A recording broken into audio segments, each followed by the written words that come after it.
നമസ്കാരം.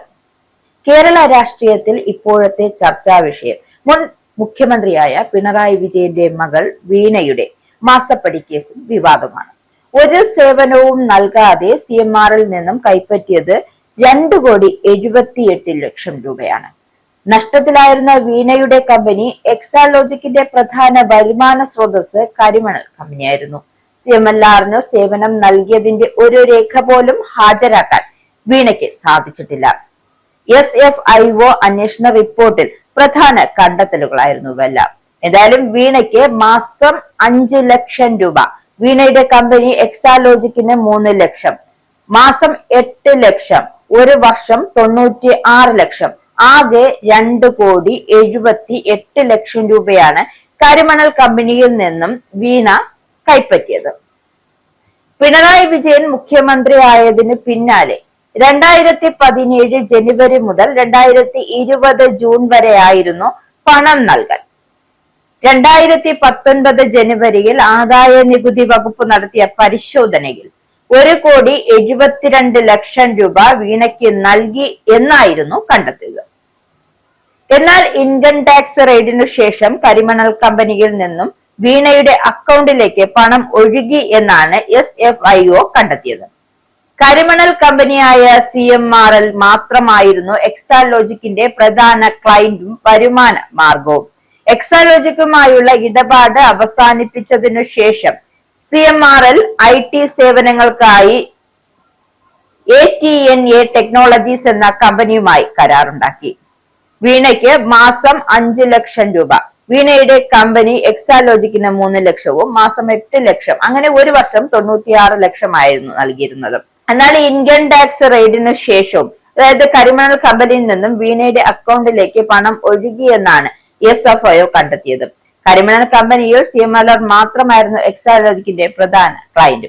ഏതായാലും CMRലെ എക്സാലോജിക് കേസുമായി ബന്ധപ്പെട്ട് സംസ്ഥാനത്ത് 4 ജില്ലകളിലായി 12 കേന്ദ്രങ്ങളിലായി നടത്തിയ വിപുലമായ റെയ്ഡിന് പിന്നാലെ എൻഫോഴ്സ്മെന്റ് ഡയറക്ടർ കടുത്ത തുടർ നടപടിയിലേക്ക് കടക്കുകയാണ്.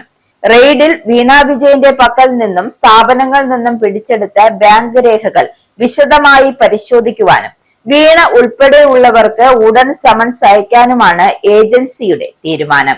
CMLRന്റെ മുഴുവൻ സാമ്പത്തിക ഇടപാടുകളും അന്വേഷണ പരിധിയിൽ കൊണ്ടുവരാനുള്ള നീക്കത്തിന്റെ ഭാഗമായി കള്ളപ്പണം വെളുപ്പിക്കൽ നിരോധന നിയമത്തിലെ എല്ലാ പഴുതുകളും ഉപയോഗിച്ചുള്ള പരിശോധനയാണ് ഇപ്പോൾ നടക്കുന്നത്. അന്വേഷണത്തിന്റെ ഭാഗമായി ഇതുവരെ ആകെ 242 ബാങ്ക് അക്കൗണ്ടുകൾ ED മരവിപ്പിച്ചിട്ടുണ്ട്.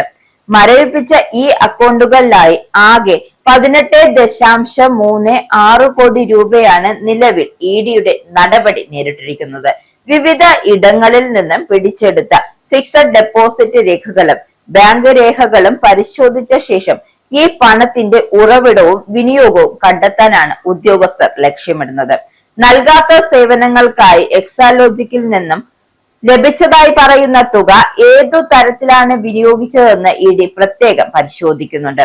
ഈ പണം ഉപയോഗിച്ച് വീണ വിജയൻ എന്തെങ്കിലും തരത്തിലുള്ള നിക്ഷേപങ്ങളോ മറ്റ് ആസ്തികളോ വാങ്ങിയിട്ടുണ്ടോ എന്ന കാര്യത്തിൽ വിശദമായ അന്വേഷണം നടക്കും. കഴിഞ്ഞ ദിവസം നടന്ന റെയ്ഡിൽ ഉദ്യോഗസ്ഥർ ചോദിച്ച ചോദ്യങ്ങൾക്ക് വീണ വിജയൻ നൽകിയ മറുപടികൾ തൃപ്തികരം അല്ല എന്നാണ് പുറത്തുവരുന്ന റിപ്പോർട്ട്.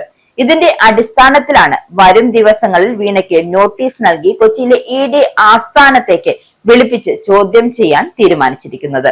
130 കോടിയിലധികം രൂപയുടെ കള്ളപ്പണം വെളുപ്പിച്ചു എന്ന ക്രമക്കേടാണ് ഇതുവരെ കണ്ടെത്തിയിട്ടുള്ളത്. ഈ 130 കോടി രൂപ എക്സാലോജിക്കിന് പുറമെ മറ്റ് ഏതൊക്കെ സ്ഥാപനങ്ങളിലേക്കോ കമ്പനികൾക്കോ പോയിട്ടുണ്ടോ എന്നും അതിൽ ആർക്കൊക്കെ പങ്കുണ്ട് എന്നാണ് ED പരിശോധിക്കുന്നത്. ഇതിന്റെ ഭാഗമായി CMLR ഉദ്യോഗസ്ഥരെയും വരും ദിവസങ്ങൾ നോട്ടീസ് നൽകി ചോദ്യം ചെയ്യാൻ വിളിപ്പിച്ചേക്കും. എന്തായാലും മാസപ്പടി കേസിലെ വിവാദങ്ങൾ ഇനി എന്താകുമെന്ന്, അല്ലെങ്കിൽ ആരൊക്കെ അഴിക്കുള്ളിൽ പോകുമെന്ന് നമുക്ക് കാത്തിരുന്ന് തന്നെ കാണാം.